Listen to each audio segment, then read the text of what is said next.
আমার ভিডিওতে আপনাদেরকে স্বাগত জানাই। হিমাচল প্রদেশের ভিডিওর এটি 3 নম্বর পার্ট। এই ভিডিওতে আপনারা দেখবেন কাসল। যারা পার্ট 1 আর পার্ট 2 দেখেননি তাদের কাছে অনুরোধ রইল আপনারা প্লিজ একবার পার্ট 1 আর পার্ট 2 দেখে আসুন, তাহলে আপনাদের নেক্সট ভিডিওটি যেটা কাসলের ওপর ভিডিও সেটা আপনারা ভালোভাবে এনজয় করতে পারবেন। চলে এলাম কাসলে। আমাদের যাত্রার এটি শেষ ডেস্টিনেশন। আমরা কাসলে চলো কাসল নামে একটি রিসর্টে ছিলাম।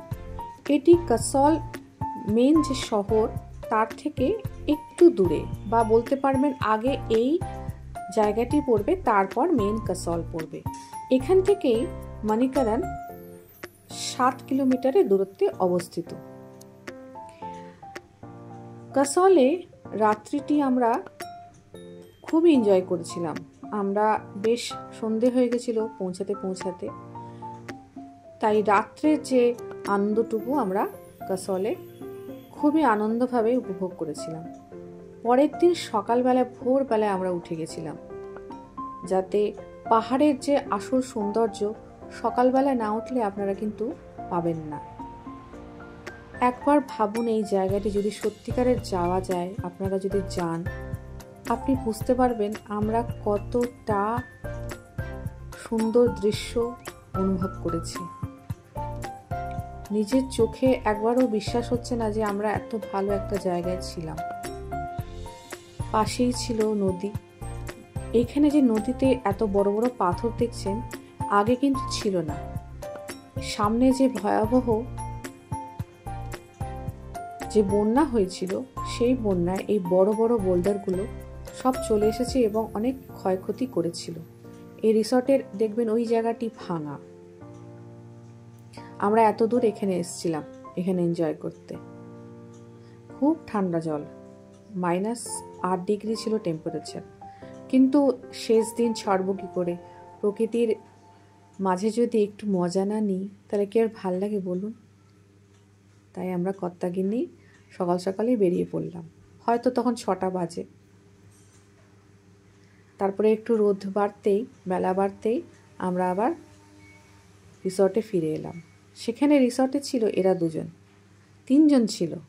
বস্কি আর একজনের নামটা মনে পড়ছে না। সকাল সকাল আমরা ব্রেকফাস্ট করলাম, তারপর আমরা বেরিয়ে পড়লাম মানিকারানের দিকে। এখানে উষ্ণ প্রস্রবণ আছে। এই জলে শুনেছি যারা স্নান করে তাদের নাকি মনস্কামনাও পূরণ হয়, অনেক রোগ জ্বালাও দূরে যায়। খুবই পবিত্র জায়গা। এখানে শুধু পাঞ্জাবিরা কেন, সবাই যেতে পারে, প্রত্যেকটা মানুষই যায় এখানে। ভক্তি ভরে সবাই নিজের নিজের উপাসককে ডাকে।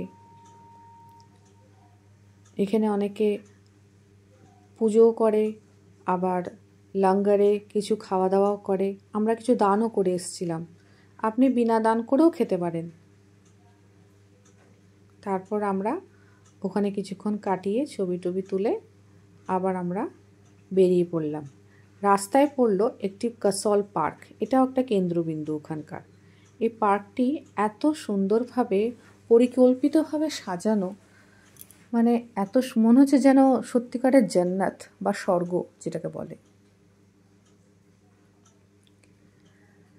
তারপর আমরা সেই দিনই ছিল লাস্ট দিন, আমরা বেরিয়ে পড়লাম। রাস্তায় আমরা একটা সুন্দর ব্রিজ পেলাম, হানই ব্রিজ। এই ব্রিজটি অনেক পুরনো, হাতে তৈরি, মানুষের হাতে তৈরি। তার পাশে একটি ভালো ব্রিজ আছে গাড়ি যানবাহন যাওয়ার জন্য, দেখতেই পারবেন আপনারা। এই দেখুন, আমরা তো চোখে বিশ্বাসই হচ্ছিল না এত সুন্দর একটা জায়গা আছে। তারপর আর কি, এখানে কিছুক্ষণ সময় কাটিয়ে, বেশিক্ষণ ছিলাম না, হয়তো 10 মিনিট মতন ছিলাম। সময় কাটিয়ে আবার আমরা বাড়ির দিকে, অর্থাৎ বাড়ি বলবো না, স্টেশনের দিকে, কালকা স্টেশনের দিকে আমরা যাত্রা শুরু করলাম। সূর্য ডুবছে, রাত্রিবেলায় আমাদের ট্রেন ছিল কালকা থেকে। আর আমাদের ড্রাইভার দাদা, ইনি আমাদের সারথি ছিলেন, খুবই ভালো মানুষ। সুন্দর স্বপ্নের মতো দিনগুলো কেটে গেল। আবার অপেক্ষা করছি কবে যাব।